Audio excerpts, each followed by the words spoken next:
Esta es la verdadera historia de la frontera del salvaje oeste y la fundación de la frontera americana. La palabra frontera está muy cargada. Era la línea divisoria entre la civilización y la salvajería, que se imaginaba encarnada en los pueblos indígenas. Se trata de un relato violento de colonos europeos que avanzaban cada vez más profundo en una selva inexplorada. El oeste ha figurado durante mucho tiempo en la imaginación estadounidense como la tierra de la esperanza y la promesa de pueblos indígenas explotados y conquistados mediante tratados o por la fuerza. Dios se lo dio primero a los indios, así que siempre será nuestra tierra, siempre será nuestro país. En una caótica guerra por la libertad, se narra la división de un continente, el nacimiento de pueblos ganaderos sin ley, el ascenso despiadado del ferrocarril y la fiebre del Gold Rush, presencia, la vital de cómo se ganó el oeste, la historia auténtica de la vida en la frontera. Toda la historia trata de oportunidades, oportunidades de tierra, de hacer una nueva vida. Los estadounidenses siempre miran hacia el próximo horizonte desde Colón y los vikingos. El oeste siempre fue considerado la frontera, el frente de la modernidad en la historia estadounidense del siglo XIX, una tierra donde todo era posible. La gente creía que la frontera hacía a América diferente, tal vez más individualista, más democrática. Quienes afirman que existe frontera lo hacen porque quieren distinguirse de las personas al otro lado de la frontera. Y eso puede politizarse e incluso usarse como arma. El escenario estaba listo para un enfrentamiento entre estos colonos estadounidenses que reclamaban acceso a esa tierra y los pueblos nativos que habían vivido allí desde hacía mucho tiempo. Cambió todo. Los pueblos nativos se convirtieron en conocidos como la raza vanishing, la raza que desaparece. Puedes sobrevivir si quieres, o simplemente acostarte y morir. Solo cuando la gente entienda el costo de estas adquisiciones territoriales, podremos juzgar justamente el pasado.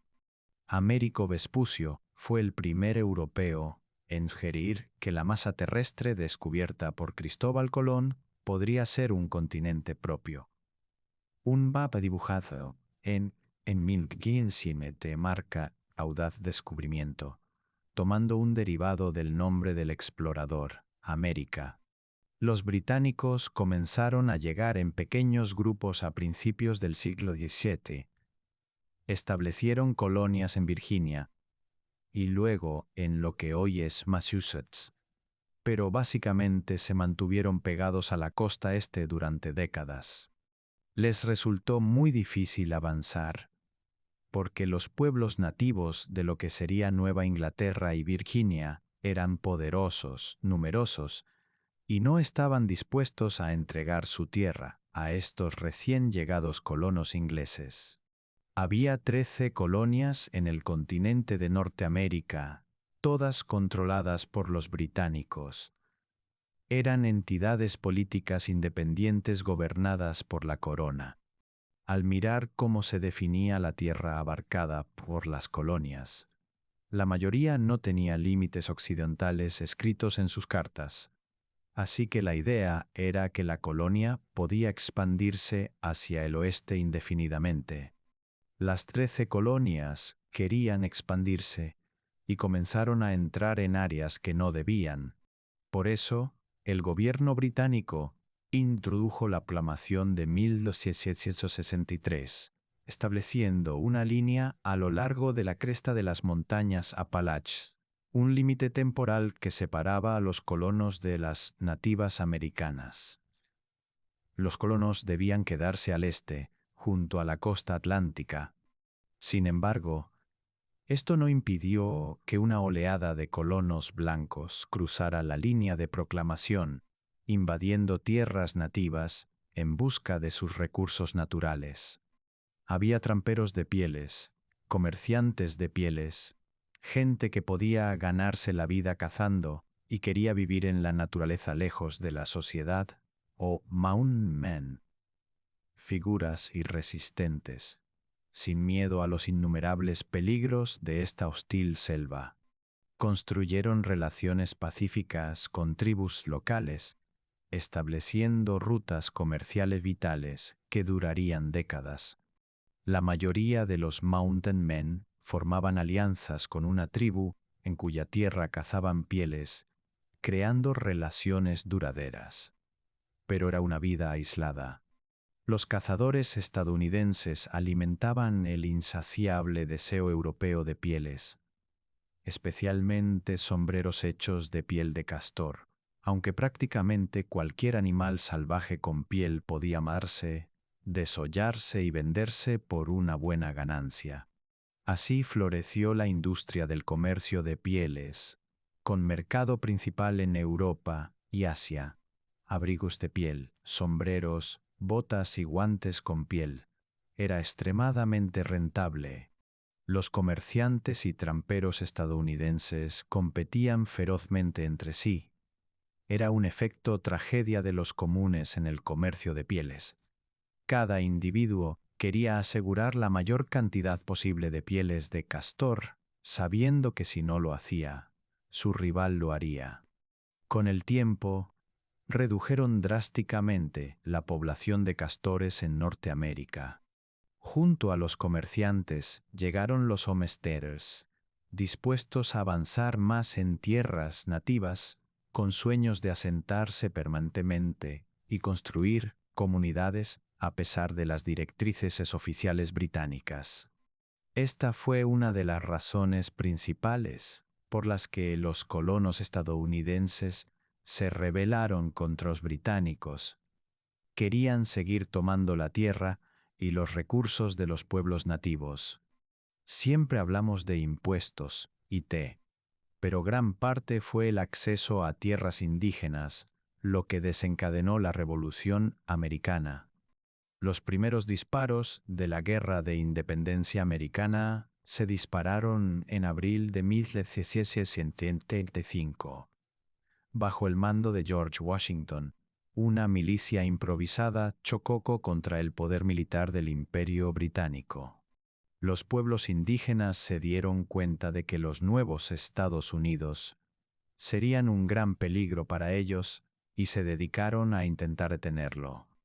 Los nativos americanos lucharon codo a codo con los británicos en una sangrienta guerra que duró 8 largos años.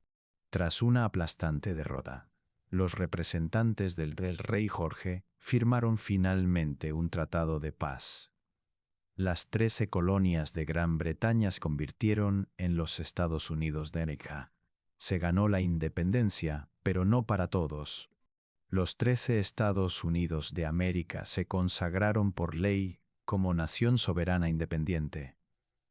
Los líderes de esta nueva nación pusieron la mira en el oeste americano.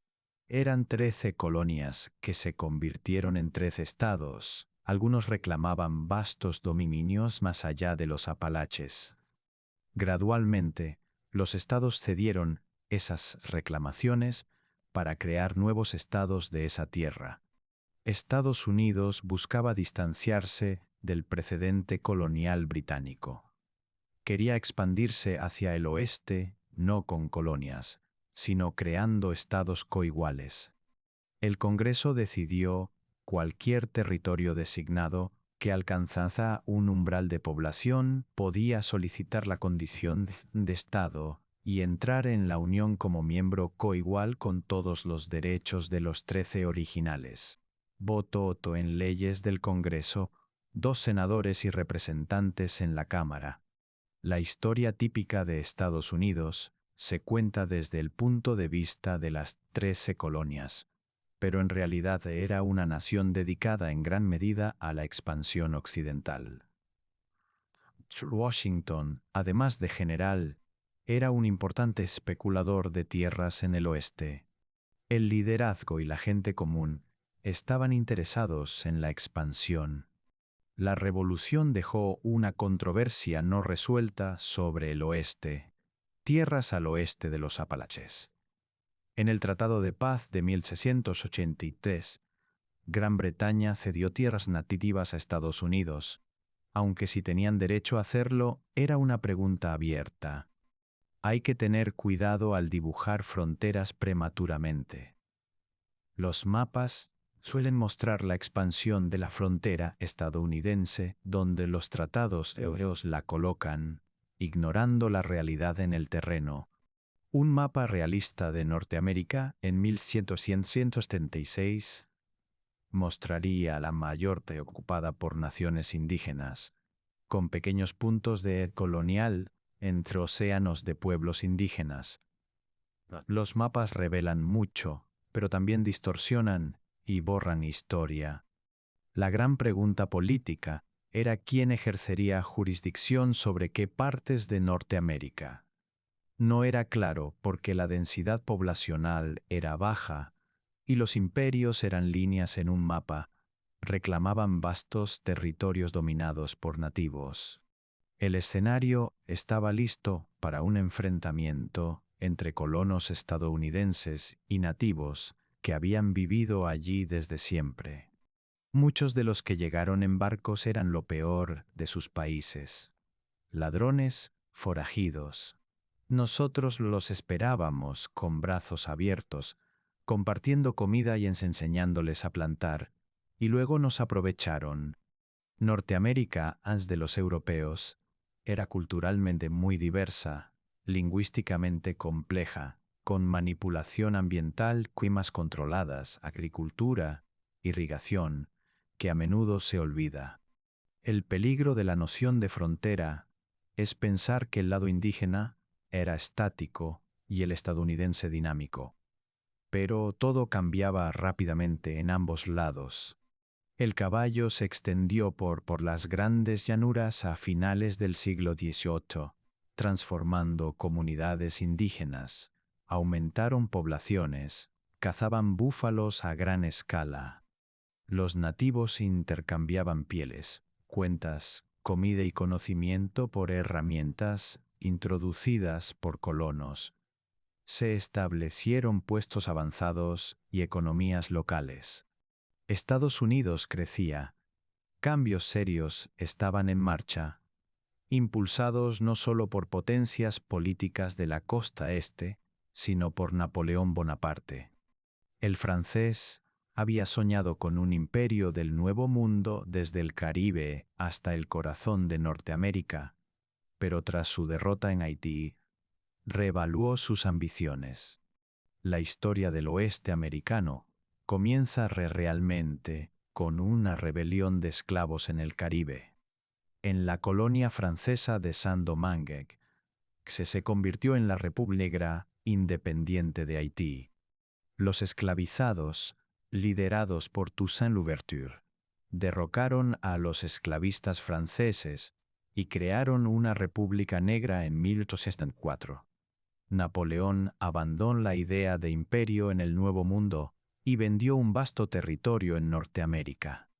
Napoleón vio Luisiana como no valiosa para gobernar y la vendió a Thomas Jefferson por $15 millones.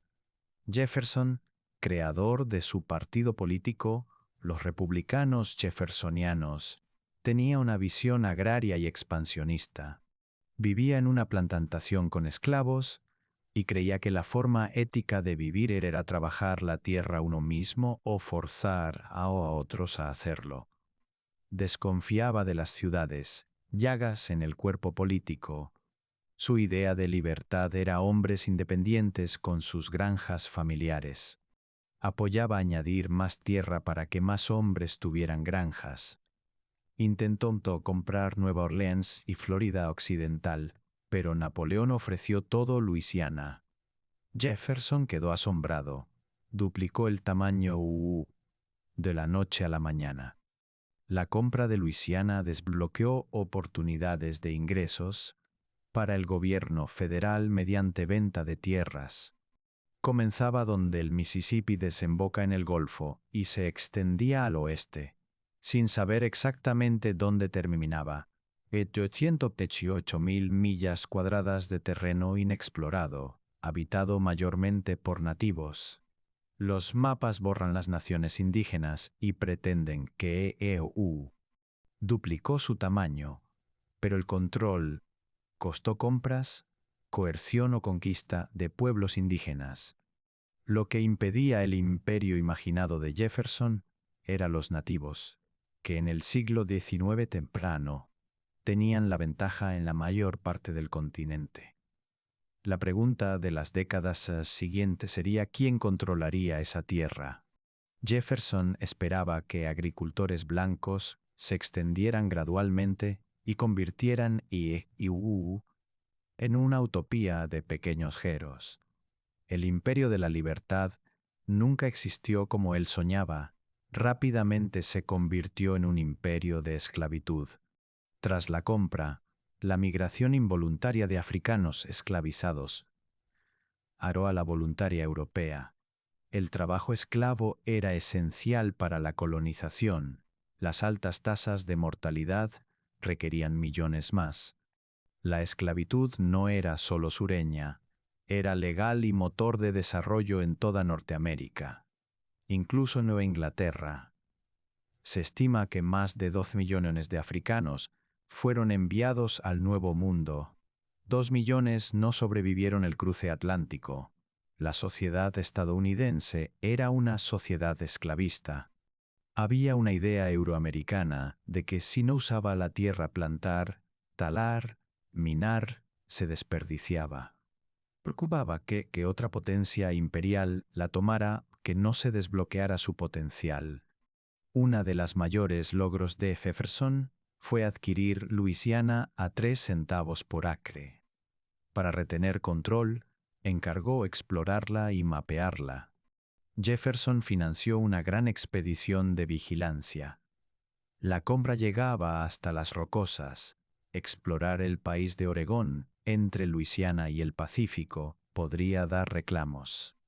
Nombró a su secretario Meriwether Lewis para liderarla, quien reclutó a William Clark como codirector.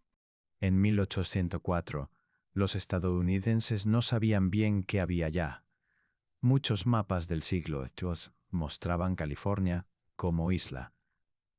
Jefferson buscaba una vía fluvial del Atlántico al Pacífico, el sueño de Colón para llegar a Asia. Tenía un ojo en el comercio con China.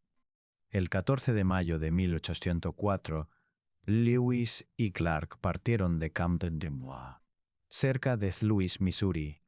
Fue un viaje de 28 meses por el continente. Comenzaron con unos 51 hombres, incluyendo a Lewis y Clark, tramperos, aventureros, cazadores buenos para vivir en la selva. Uno era York, esclavo de Clark, nacido en esclavitud. York fue clave. En algunas tribus, su piel negra lo hacía parecer el líder. Hubo escenas curiosas donde intentaban ver si el color se quitaba.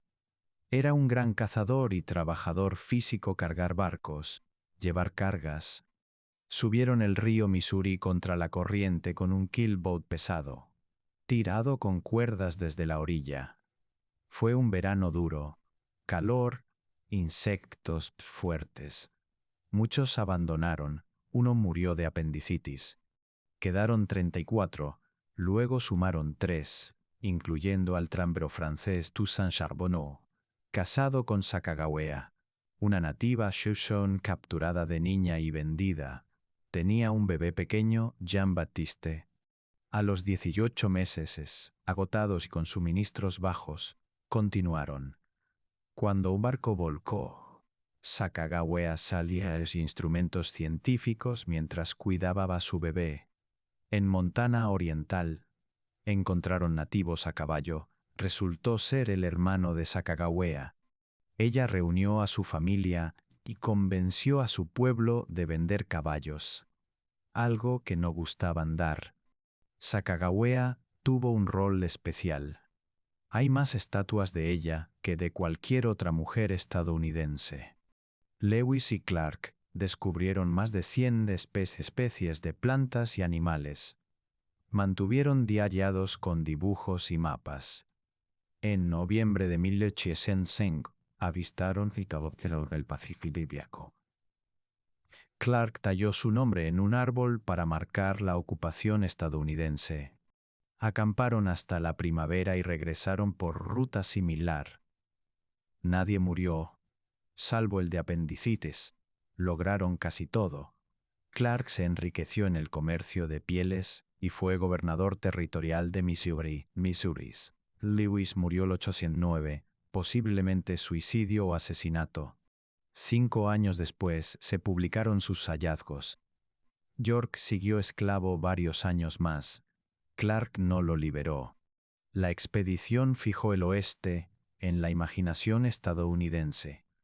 Convenció a muchos blancos de que la costa del Pacífico sería reclamada por EU. No fue solo blancos veces nativos. Al principio, los nativos veían a los estadounidenses como simples comerciantes y querían sus armas para conflictos intertribales. La expedición amplió horizontes. EU estaba listo para avanzar más y armar control total. Los nativos, que prosperaron durante milenios, enfrentarían un desafío poderoso a libertad. Enfermedades, guerras y un presidente frontiersman con plan genocida a remover tribus forzosamente. La sed de control impulsaría a colonos blancos más al oeste, trayendo esclavitud, violencia y el sueño del destino manifiesto. El cambio llegaba.